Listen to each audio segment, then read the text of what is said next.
Assalamualaikum warahmatullahi wabarakatuh. Hello everyone, welcome back to me. Apa kabar semuanya? Pada kesempatan kali ini saya akan mencoba untuk melanjutkan pembahasan saya mengenai bisnis model kanvas tentunya. Dan di sini pada kali ini saya akan mencoba untuk menjelaskan kepada teman-teman mengenai 9 pokok atau 9 elemen komponen bisnis model kanvas yang sebelumnya sudah saya singgung sedikit waktu itu, tentang 9 poin yang harus kita isi untuk melancarkan strategi dalam bisnis kita ya teman-teman. Jadi di sini saya akan mencoba menjelaskan lebih dalam lagi mengenai komponen-komponen di dalam bisnis model kanvas ini ya teman-teman. Seperti yang sudah saya jelaskan sebelumnya bahwa bisnis model kanvas ini atau BMC ini adalah sebuah alat yang sederhana, alat visual sederhana yang digunakan untuk merancang segala kebutuhan dan juga menggambarkan dan memahami model bisnis yang akan kita jalankan nantinya itu ya teman-teman. Jadi di sini penyusunan BMC itu didasarkan pada pemahaman bahwa model bisnis yang sukses itu selalu mempertimbangkan aspek-aspek penting seperti segmen pelanggan, kemudian penawaran unik, dan juga strategi distribusi, strategi pemasaran dalam BMC. Kemudian elemen-elemen ini digambarkan dalam bentuk-bentuk kotak gitu ya teman-teman, yang saling berhubungan satu sama lain ya, untuk membentuk suatu gambaran keseluruhan tentang bagaimana bisnis beroperasi dan menciptakan nilai penghasilan untuk bisnis kita ya teman-teman. Dengan BMC ini jadi pemilik bisnis, kita sebagai pebisnis dapat secara visual dan terstruktur mengidentifikasi kekuatan dan juga kelemahan, peluang dan gap yang ada di bisnis kita ataupun ancaman-ancaman dari kompetitor dalam model bisnis kita, serta untuk mengembangkan lagi strategi yang lebih efektif dalam bisnis kita ya teman-teman. Langsung saja masuk ke pembahasan pertama, yaitu tentang customer segment atau segmen pelanggan. Jadi ini poin pertama dalam atau elemen pertama dalam bisnis model kanvas yang harus kita perhatikan, yaitu customer segment atau segmen pelanggan. Apa sih sebenarnya customer segment ini? Jadi pada blok pertama ini dalam bisnis kanvas adalah customer segment. Jadi ini merupakan bagian terpenting ya, bagian terpenting di dalam bisnis, karena ini merupakan alasan bagi eksistensi bisnis yang kita jalankan nanti. Jadi segmentasi pelanggan ini memiliki manfaat penting bagi bisnis yang kita jalankan gitu ya. Yang pertama, di sini customer segment memungkinkan kita sebagai pebisnis untuk mengembangkan produk dan layanan yang tepat sasaran dan juga tepat pada masyarakat yang ingin kita tuju gitu ya teman-teman. Kemudian yang kedua, di sini memungkinkan kita di dalam bisnis untuk menetapkan harga yang sesuai dan juga distribusi yang tepat untuk mencapai setiap segmen di dalam bisnis kita ya. Kemudian yang ketiga, di sini customer segment memungkinkan kita di dalam bisnis untuk mengembangkan strategi promosi yang lebih tepat lagi untuk mencapai setiap segmen pelanggan yang kita tentukan. Kemudian yang keempat, di sini juga customer segment memungkinkan bisnis kita untuk mengalokasikan sumber daya pemasaran yang lebih efisien dan secara efektif lagi nantinya tentunya. Kemudian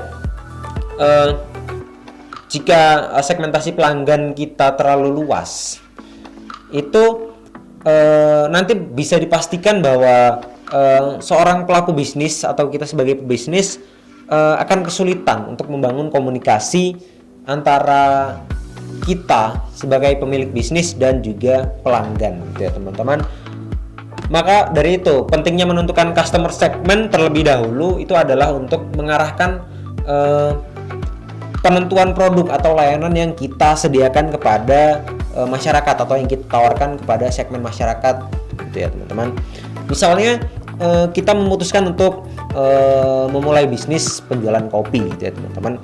Nah, selanjutnya kita di sini harus menentukan kepada siapa kita akan memasarkan atau menjual produk kopi yang kita jual ini gitu ya teman-teman. Apakah kita akan menjual produk ini kepada kalangan menengah atau kalangan ke atas ataupun kalangan ke bawah gitu ya teman-teman.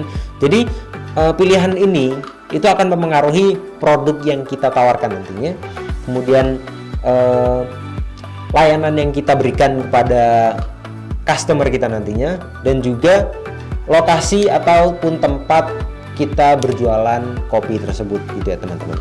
Jadi ini akan mempengaruhi 3 hal ini. Maka dari itu penting bagi kita untuk menentukan customer segmen dari awal gitu ya teman-teman. Misal dalam hal ini kita akan menjual kopi kepada kalangan menengah ke atas gitu ya teman-teman. Maka kopi yang kita hadirkan atau kita berikan kepada kalangan tersebut akan dihadirkan dengan kemasan yang lebih unik pastinya, yang lebih bagus, yang lebih cantik gitu ya teman-teman, dan juga dijual di lokasi yang lebih premium atau lebih bagus juga gitu ya teman-teman, dengan harga yang lebih tinggi juga tentunya. Nah, jadi semuanya itu harus setara gitu ya teman-teman.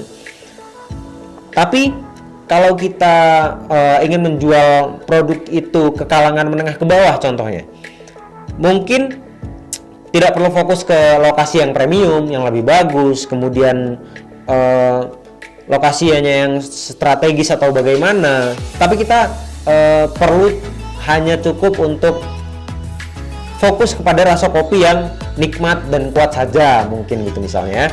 Dan juga di sini mungkin kita bisa menambahkan ya mungkin lokasi yang aksesibilitasnya lebih mudah seperti itu. Jadi intinya semuanya harus dipertimbangkan dengan baik agar setara dengan apa yang kita berikan kepada customer segmen kita gitu ya. Jadi di sini segmentasi pelanggan memungkinkan kita di dalam bisnis untuk menyesuaikan produk dan juga strategi pemasaran yang lebih tepat untuk setiap kelompok pelanggan yang kita tentukan. Kemudian di sini juga ada berbagai cara kita untuk melakukan segmentasi pelanggan, misalnya berdasarkan demografi, kemudian geografi, psikografi, dan juga tingkah laku. Ada 4 cara untuk melakukan segmentasi pelanggan ini ya teman-teman. Yang pertama segmentasi demografi di sini membantu untuk membagi pelanggan berdasarkan usia, jenis kelamin, kemudian ras, pekerjaan, dan juga tingkat pendapatannya. Gitu ya teman-teman. Itu tadi segmentasi demografi. Kemudian segmentasi geografi apa sih? Jadi di sini cara ini membantu kita untuk membagi pelanggan berdasarkan wilayah geografisnya, seperti negara, kota, ataupun daerah tempat mereka berasal gitu ya teman-teman. Kemudian yang ketiga yaitu segmentasi psikografi. Di sini kita dapat menentukan segmentasi pelanggan melalui kepribadiannya mereka, atau gaya hidupnya mereka, kebutuhan sosialnya mereka, dan juga nilai pelanggannya gitu teman-teman. Kemudian dan yang terakhir yaitu segmentasi tingkah laku ya teman-teman.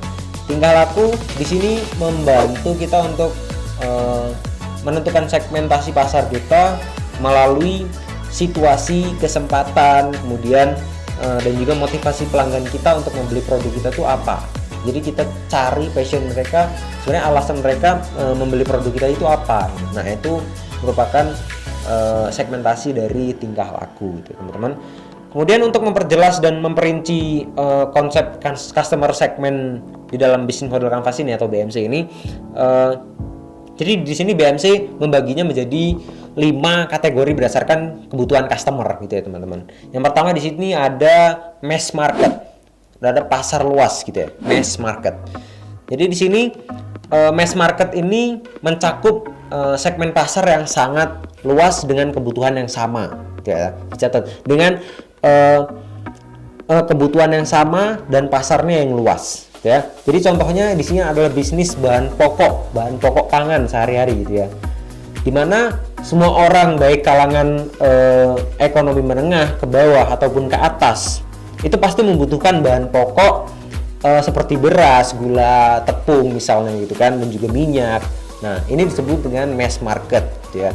Kemudian yang kedua yaitu niche market atau pasar tertentu gitu ya, niche market.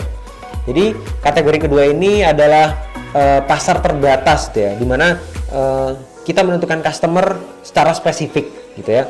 Misalnya jika bisnis kita bergerak di bidang pembuatan mesin misalkan, maka customer kita adalah sebuah perusahaan atau bengkel-bengkel otomotif besar gitu ya teman-teman, yang menggunakan mesin tersebut gitu ya. Ini juga termasuk di dalam kategori niche market karena customer kita hanya terfokus kepada penggunaan mesin tersebut. Jadi kita bisa menjual produk yang kita jual pada customer segmen tersebut gitu ya. Makanya itu disebut niche market atau pasar terbatas. Kemudian yang ketiga, segmented market. Jadi kategori selanjutnya ini adalah segmented ya, dimana di sini customer memiliki kebutuhan yang berbeda namun masih dalam satu kategori gitu ya. Misalnya dalam kebutuhan transportasi gitu ya, terdapat beberapa segmen seperti pebisnis memiliki jasa angkutan barang. Jadi angkutan barang keluarga seperti travel agent ataupun dan sebagainya. Di sini pasti membutuhkan mobil yang berkapasitas besar gitu ya. Dan juga individu yang membutuhkan mobil kecil untuk perjalanan dalam kota ataupun hanya di sekitar daerah saja gitu ya. Nah, di sini mereka membutuhkan mobil tapi kebutuhan dan preferensi mereka itu berbeda, sehingga produk dan juga value propositions-nya yang ditawarkan juga harus berbeda gitu ya teman-teman. Kemudian yang keempat yaitu diversified market gitu ya. Jadi kategori keempat ini adalah diversified, di mana bisnis memiliki dua atau lebih customer segment dengan kebutuhan yang berbeda. Jadi contohnya misalnya bisnis kita melayani segmen customer yang beragam dengan kebutuhan yang berbeda. Contoh, kita mengambil sebuah travel agent gitu ya. Contoh bisnisnya travel agent. Nah, di sini customer dari travel agent ini adalah individu yang ingin melakukan perjalanan jauh keluar kota ataupun keluar negeri gitu ya. Namun travel agent ini menyadari bahwa masih ada kursi kosong gitu ya. Istilahnya ada kursi kosong di dalam mobilnya gitu ya dalam suatu perjalanan. Oleh karena itu, nah di sini kita bisa memutuskan untuk membuka kesempatan bagi customer lainnya untuk mengirim barang atau mengirimkan sesuatu melalui jasa travel agent yang kita tawarkan ini. Jadi kita di sini bisa berinovasi dengan memunculkan dua segmen atau dua kesempatan bagi customer kita untuk dapat melakukan atau mengirim barang melalui jasa yang kita berikan ini. Kemudian yang kelima yaitu multi-site market. Jadi di sini multi-site market itu mengacu pada situasi di mana dua customer segmen saling bergantung satu sama lain gitu.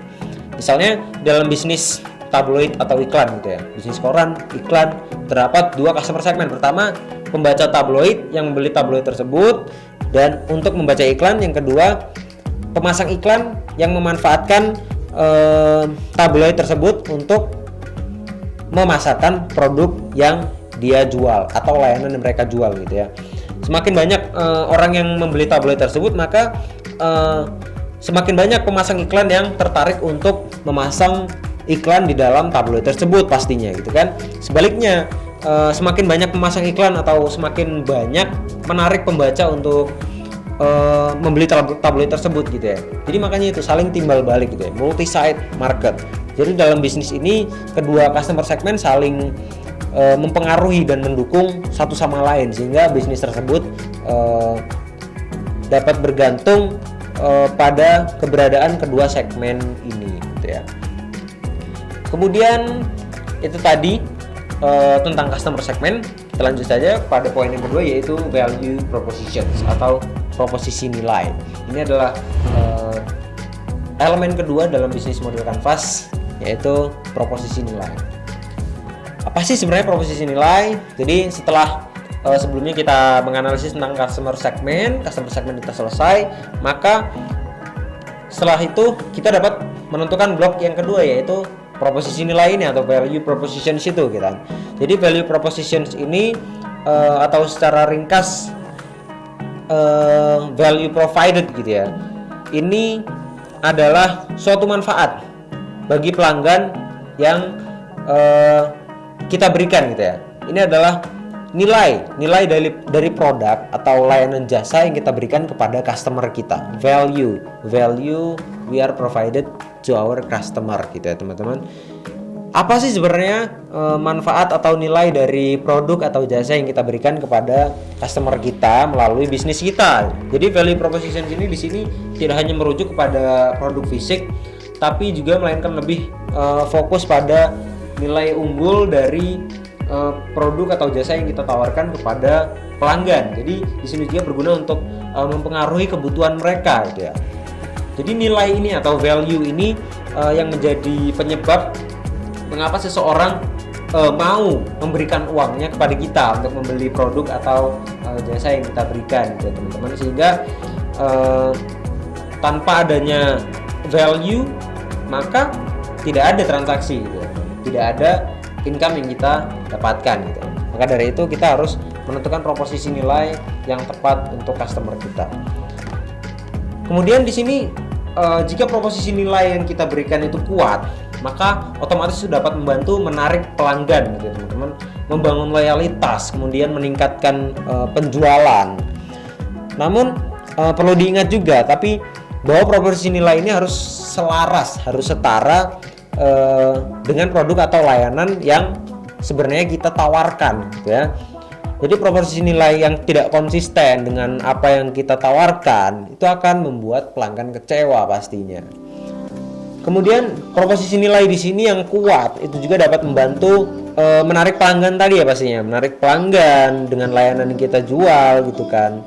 Jadi sehingga proposisi nilai yang kita berikan itu dapat menghasilkan sesuatu yang kita inginkan dan juga melancarkan strategi yang kita jalankan gitu ya. Kemudian di sini terdapat banyak sekali jenis value propositions atau nilai unggul yang dapat ditawarkan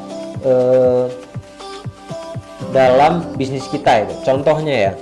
Kemudian di sini yang pertama yaitu adalah kebaruan atau newness gitu ya. Itu merupakan salah satu contoh value yang bisa kita berikan kepada customer kita bila kita mulai bisnis itu, kebaruan atau newness.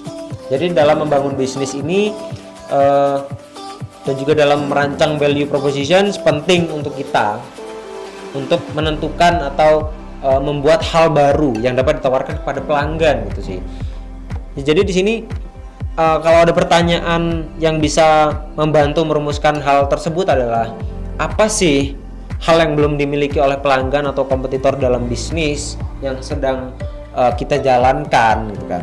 Nah, pertanyaan ini akan menjadi faktor penentu apakah pelanggan akan memilih produk atau jasa yang kita tawarkan atau tidak gitu ya. Kemudian yang kedua itu ada performa atau kualitas yang lebih bagus gitu ya. Jadi salah satu nilai unggul lainnya yang dapat kita tawarkan itu kita dapat memberikan performa dalam pemberian jasa ataupun kualitas yang lebih bagus dalam pemberian produk kita kepada customer gitu ya. Jadi di sini kualitas merupakan salah satu faktor penting bagi pelanggan kita ketika mereka membeli produk atau menggunakan jasa yang kita berikan gitu ya. Jadi penting di sini kita sebagai pebisnis untuk menciptakan nilai unggul dan juga lebih baik daripada kompetitor kita gitu ya. Kemudian yang ketiga yaitu kenyamanan pemakaian gitu ya. Pastinya di sini banyak dari customer segmen kita apabila mereka membeli suatu produk atau menyewa jasa kita, pastinya mereka akan mempertimbangkan kenyamanan dan juga uh, pemakaiannya gitu ya. Pastinya di sini kenyamanan menjadi salah satu hal yang perlu dipertimbangkan bagi sebuah produk atau layanan agar customer kita bisa menjadi lebih konsisten ke depannya. Kemudian yang keempat yaitu harga yang kompetitif ya. Harga yang lebih murah pastinya sangat sering menjadi nilai yang unggul yang ditawarkan oleh para pelaku bisnis gitu ya teman-teman. Jadi terutama bagi mereka yang atau customer yang berada di kalangan ekonomi menengah ke bawah ataupun ke bawah, pasti di sini harga sering menjadi faktor utama mereka dalam menentukan sebuah produk atau jasa yang akan mereka pilih nantinya gitu ya. Oleh karena itu, jika kita dapat menawarkan harga yang lebih murah, maka itu dapat menjadi value proposition yang sangat menarik untuk kita tawarkan kepada pelanggan kita nantinya gitu ya. Kemudian yang kelima yaitu desain yang lebih bagus gitu ya. Jadi di sini desain merupakan aspek yang agak sulit diukur ya karena sangat bergantung pada selera pelanggan masing-masing gitu ya. Tapi di sini juga kita juga dapat menawarkan desain yang lebih unggul daripada kompetitor kita gitu ya. Yang lebih menarik pastinya kan. Kemudian hal ini juga pastinya dapat menjadi nilai tambah pastinya kan untuk produk atau jasa yang kita tawarkan kepada customer. Kemudian yang keenam yaitu merek dan juga branding yang kuat. Ini penting pasti. Daya tarik merek atau brand itu memiliki peranan penting dalam menentukan keberhasilan strategi pemasaran bisnis kita, gitu ya teman-teman. Jadi merek yang juga pasti selalu dikenal ya, oleh masyarakat luas gitu ya.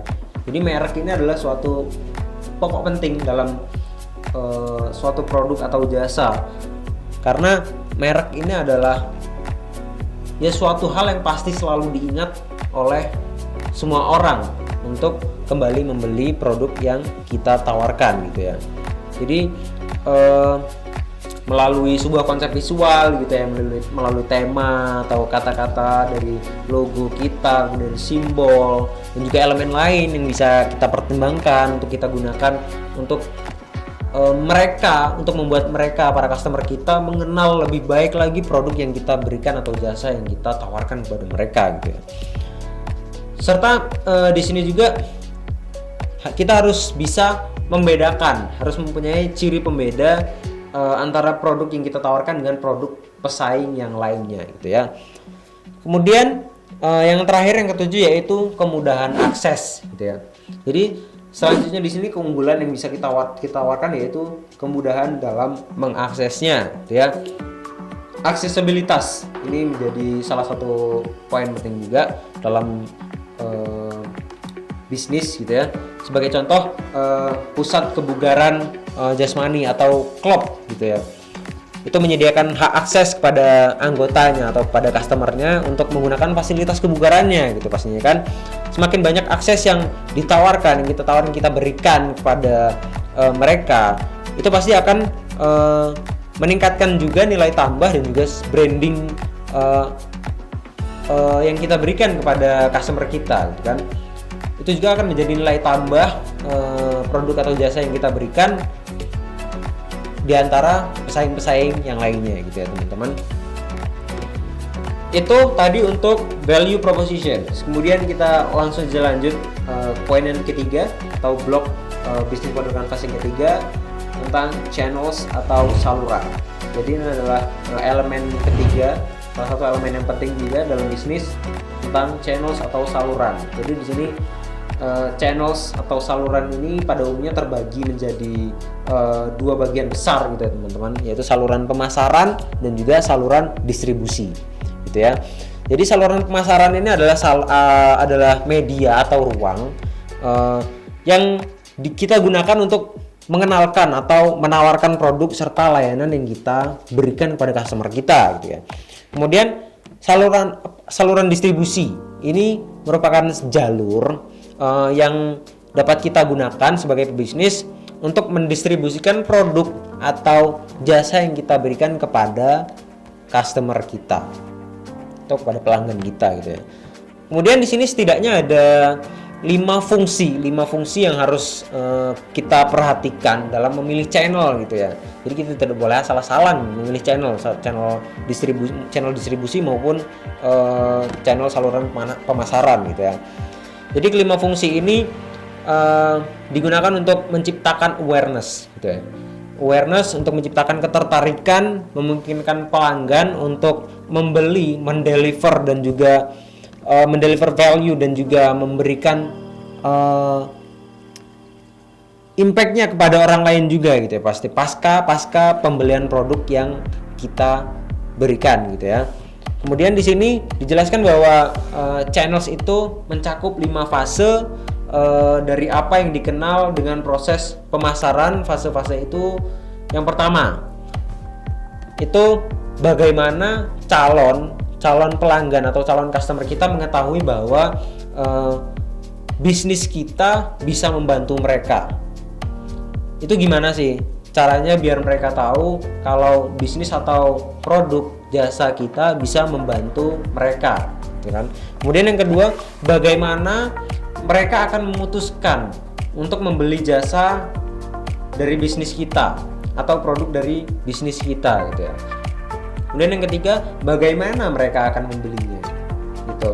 Kemudian yang keempat, bagaimana sebuah perusahaan akan menyerahkan apa yang mereka beli gitu. Dan yang terakhir, yang kelima, bagaimana menindaklanjuti guna memastikan pelanggan puas. Jadi 5 fase ini perlu diperhatikan untuk memilih channels di dalam bisnis kita gitu ya. Jadi ketepatan saluran distribusi merupakan salah satu dari beberapa faktor yang mempengaruhi keputusan customer dalam melakukan pembelian produk atau jasa kita gitu ya. Jadi apalagi pada saat ini bisnis online yang sangat gencar sekali pada masa ini, yang terdengar di berbagai lapisan masyarakat pastinya sudah kan saat ini, serta membuat semua bisnis harus pindah ke jalur online gitu kan, untuk meluaskan lagi saluran distribusinya gitu ya. Jadi saluran distribusi tradisional juga seperti minimarket atau toko swalayan, toko retail gitu ya, juga masih relevan untuk saat ini untuk melengkapi strategi pemasaran kita gitu ya. Jadi toko retail juga dapat membantu meningkatkan kesadaran merek pastinya ya, dan juga memberikan pengalaman berbelanja yang lebih personal kepada pelanggan atau customer kita. Jadi mereka bisa langsung memilih sendiri contohnya, ataupun langsung melihat langsung produk atau jasa yang kita berikan. Jadi di sini kita sebagai pebisnis perlu memilih saluran distribusi yang tepat dan sesuai dengan target pasar dan juga jenis produk yang kita tawarkan sebelumnya gitu ya. Jadi kombinasi dari berbagai saluran distribusi online dan juga tradisional itu juga dapat membantu perusahaan untuk menjangkau lebih banyak pelanggan, broad customer secara lebih efektif gitu ya. Selain itu juga penting untuk mengelola saluran distribusi secara lebih baik agar nantinya bisa berdampak lebih baik juga kepada bisnis kita. Oleh karenanya channel di sini kita dapat bekerja secara efektif dan efisien ketika kita memulai bisnis, bisa memanfaatkan media komunikasi yang tepat untuk menghasilkan revenue stream pastinya, revenue stream atau penghasilan yang berkesinambungan ataupun berkelanjutan untuk bisnis kita. Kemudian sementara itu di dalam pemasaran online, saluran distribusi itu adalah internet ya pastinya. Itu adalah saluran distribusi utama di dalam pemasaran online gitu ya. Apalagi seiring dengan perkembangan zaman saat ini, belanja online menjadi tren yang sangat gencar sekali, sangat tinggi sekali, yang sangat dilakukan oleh masyarakat pada saat ini gitu ya. Terutama bagi generasi Z saat ini ya, bagi Gen Z. Maka dari itu kita sekarang bisa memanfaatkan momentum ini dengan menggunakan berbagai saluran atau channels distribusi online yang sudah tersedia pada saat ini gitu ya. Karena sekarang sudah banyak sekali media-media online pemasaran yang bisa kita gunakan gitu ya, seperti website ataupun marketplace, media sosial ataupun aplikasi seluler lainnya gitu ya pastinya. Jadi yang pertama di sini website perusahaan atau website bisnis yang kita berikan gitu ya. Kita bisa menyalurkan pemasaran kita melalui website ini. Jadi saluran distribusi utama bagi perusahaan yang bergerak di industri online pastinya kan. Jadi di sini pelanggan dapat melihat produk yang kita tawarkan, bisa membandingkan harga, kemudian melakukan pembelian secara langsung melalui website itu. Jadi di sini website ini memungkinkan bisnis kita untuk berkomunikasi secara langsung dengan pelanggan dan juga memberikan kesan profesional gitu ya. Kemudian yang kedua marketplace seperti Tokopedia, Bukalapak, Shopee dan juga lainnya. Itu merupakan saluran distribusi populer ya pada saat ini ya pastinya. Semua teman-teman juga pasti tahu adalah salah satu marketplace yang banyak digandrungi oleh masyarakat pada saat ini, khususnya UMKM gitu ya. Jadi marketplace di sini memungkinkan perusahaan untuk menjangkau lebih banyak pelanggan dengan biaya yang lebih rendah gitu kan. Jadi di sini bisnis yang kita jalankan dapat menjual produk kita melalui berbagai marketplace untuk memaksimalkan jangkauan yang kita inginkan gitu ya. Kemudian yang ketiga media sosial. Media sosial juga seperti Facebook, Instagram, Twitter, YouTube. Itu juga dapat digunakan sebagai salah satu saluran distribusi ya pastinya teman-teman ya, untuk mempromosikan produk atau layanan jasa yang kita berikan. Jadi di sini perusahaan atau bisnis yang kita jalankan dapat mengklaim produk kita melalui media sosial untuk menarik minat pelanggan lebih luas lagi melalui media sosial ini. Jadi di sini juga media sosial ini memungkinkan kita sebagai pebisnis untuk berinteraksi langsung dengan pelanggan melalui platform-platform yang sudah ada gitu ya. Kemudian yang keempat adalah aplikasi seluler.